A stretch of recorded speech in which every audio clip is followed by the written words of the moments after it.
I think our graduate accounting curriculum and the entire focus of the program is really on understanding the big picture. And by that I mean understanding why are we doing this to begin with, and how is that likely to affect how we do our job. So when we learn accounting, usually as undergraduates, we start with all the rules, and we start with here's how to account for leases, and here's how to account for debt. And that's all important, and it's necessary because eventually those rules all matter. But in the graduate program, what we really focus on is understanding why are those the rules, and what problems are we trying to solve when we impose those rules on an accounting problem.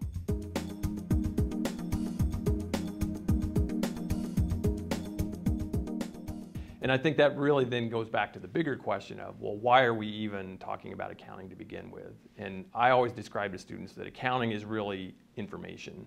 And what we're doing is we're trying to present information to decision makers that will help them in their decision-making process. And so that becomes very interesting, because one characteristic of that is the information itself. But another important characteristic is, well, how do people use information?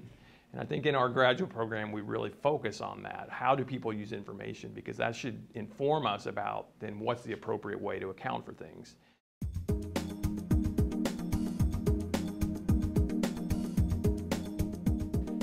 I think the single best way to describe our program is our focus on the big picture.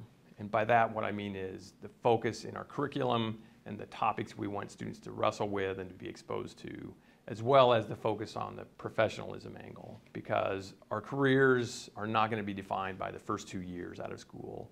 Careers for these students will be defined by 30 or 40 years of working, being a leader in their firm, being a leader in their community, being a leader in the profession. And I think that has to start right here in graduate school, and that's what we really focus on at McIntire.